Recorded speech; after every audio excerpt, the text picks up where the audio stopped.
آپ کہاں جا رہے ہیں؟ بھائی مدرسہ مقبول المراکز مرکز فلاح دائرین میں قرآن کریم کی تعلیم حاصل کرنے جا رہا ہوں۔ آپ بتائیں آپ کی کیا مشغولیت ہے؟ بھائی میں بھی اسکول میں پڑھتا ہوں اور ساتھ میں قرآن کریم بھی مکتب میں پڑھتا ہوں، لیکن قرآن کریم سے متعلق چند سوالات ہیں جو مجھ سے حل نہیں ہو پا رہی ہے۔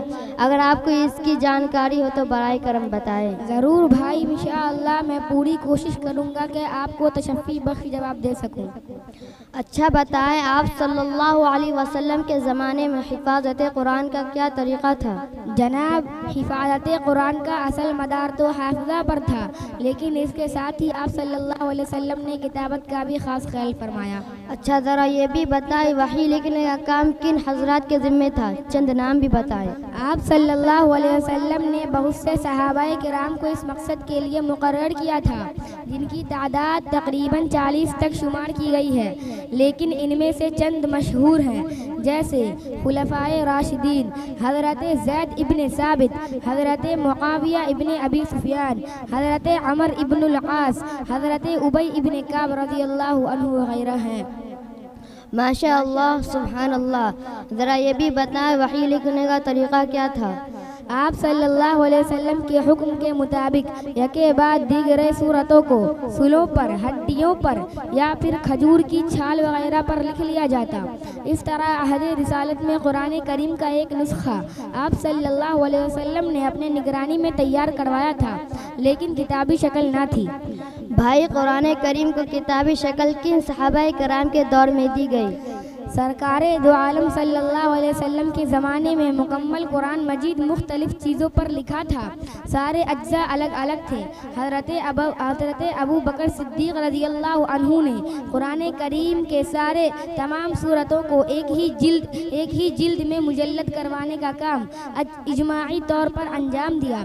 پھر جب حضرت عثمان غنی رضی اللہ عنہ کا زمانہ آیا اور اسلام کا دائرہ بہت ہی وسیع ہو گیا، تو جن لوگوں نے اپنے قبائلی اور انفرادی لہجوں یا مختلف تلفظ کے لحاظ سے قرآن کریم کے مختلف نسخے لکھے تھے، ان کے درمیان شدید اختلاف رونما ہونے لگا، تو صحابہ کرام کے مشورے سے حضرت عثمان غنی رضی اللہ عنہ نے حضرت ابو بکر صدیق رضی اللہ عنہ کے تیار کردہ متفق علیہ نسخہ پر امت کو جمع کیا اور اس کے علاوہ سارے نسخوں کو طلب کر ختم کرا دیے۔ قرآن کریم نقطہ اور اعراب لگانے کا کارنامہ کس نے انجام دیا؟ نقطہ اور اعراب لگانے کا کام بعض حضرات کے مطابق ابو الاسود دؤلی، جو حضرت علی رضی اللہ عنہ کے شاگرد ہیں، اور انہیں کے کہنے پر انجام دیا، اور بعض حضرات کہتے ہیں حجاج بن یوسف، حسن بصری، یحییٰ بن یعمر، نصر بن عاصم لیثی کے ذریعہ کرایا۔ قرآن کریم کتنے لغتوں یعنی کتنے زبانوں پر نازل ہوا؟ اللہ کے محبوب محمد عربی صلی اللہ علیہ وسلم نے ارشاد فرمایا، قرآن کریم 7 طریقوں سے پڑھا جا سکتا ہے۔ اسی وجہ سے حضرت عثمان غنی رضی اللہ عنہ نے قرآن کریم کے 7 نسخوں کو 7 لغتوں پر لکھوا کر 7 مختلف شہروں میں بھیجا تھا۔ ہر نسخہ ایک علیحدہ مستقل لغت و قرات پر تھا۔ اس 7 نسخوں کو 7 اماموں نے لے لیا اور اس کی خوب ارشاد کی، اس لیے ان کی طرف یہ 7 قراتیں منسوب ہیں۔ قرآن کریم میں 7 منزلیں ہیں، ان سے کیا مراد ہے؟ صحابہ کرام کا معمول تھا کہ وہ ہر ہفتے قرآن کریم مکمل کر لیا کرتے تھے۔ اس مقصد کے لیے انہوں نے روزانہ قرآن کریم کی ایک مقدار مقرر کی ہوئی تھی، جسے منزل کہتے ہیں۔ اس طرح قرآن کریم کو 7 منزل پر تقسیم کیا گیا ہے۔ قرآن کریم میں 30 پارے کا تصور کیا ہے؟ بعض حضرات کا خیال ہے کہ حضرت عثمان غنی رضی اللہ عنہ مصاحف نقل کراتے وقت 30 مختلف پاروں میں لکھوایا تھا۔ قرآن کریم کے حاشیہ پر عین کی علامت رہتی ہے، اسے رکوع کیوں کہتے ہیں اور اس کی ابتدا کس دور میں ہوئی؟ اس کا تعین معنی کے لحاظ سے کیا گیا ہے، جہاں ایک سلسلہ کلام ختم ہوا وہاں رکوع کی علامت بنا دی گئی، اور رکوع اس لیے بھی کہتے ہیں کہ نماز میں اس جگہ پہنچ کر رکوع کیا جائے، چونکہ رکوع کا آخری حرف عین ہے، اس لیے صرف عین کو باقی رکھا گیا۔ قرآن کریم میں کل پارے، کل صورتیں، کل آیتیں، کل رکوع اور کل الفاظ کتنے ہیں؟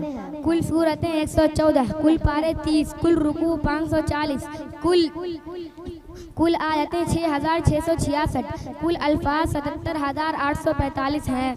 قرآن کریم میں سب سے بڑی سورہ کون سی ہے؟ سورہ بقرہ ہے۔ قرآن کریم میں سب سے بڑا رکوع کون سا ہے؟ پارہ 10 میں ہے عفاللہ عنک۔ قرآن کریم میں مکی صورتیں مدنی کتنی ہیں؟ قرآن کریم کے 114 صورتوں میں سے 86 صورتیں مکی ہیں، 28 صورتیں مدنی ہیں۔ آپ صلی اللہ علیہ وسلم کی زندگی میں جو مشہور صحابہ حفاظ تھے چند نام بتائیں۔ ایسے تو بے شمار صحابہ کرام حفاظ ہیں، لیکن روایت میں جو محفوظ ہیں جیسے خلفائے راشدین حضرت طلحہ، حضرت سعد رضی اللہ عنہ، حضرت عبداللہ ابن مسعود، حضرت عبداللہ ابن عمر، حضرت عبداللہ ابن زبیر، حضرت معاذ ابن جبل، حضرت عائشہ، حضرت حفصہ، حضرت ام سلمہ رضی اللہ عنہن وغیرہ ہیں۔ بھائی قرآن کریم کے متعلق جوابات سے میرے علم میں کافی اضافہ ہوا۔ انشاءاللہ میں بھی دینی ادارہ میں خود داخل ہوں گا اور اپنے ساتھیوں کو بھی اس کے اہمیت سے واقف کرواؤں گا تاکہ وہ بھی دینی تعلیم سے ناواقف نہ رہے اور اپنے آخرت کو سنوار سکے۔ چلتا ہوں بھائی، السلام علیکم۔ اگر ہماری ویڈیو اچھی لگی تو حسنین اردو میڈیا کو لائک کریں، کمنٹ کریں، شیئر کریں اور سبسکرائب کرنا بالکل نہ بھولیں۔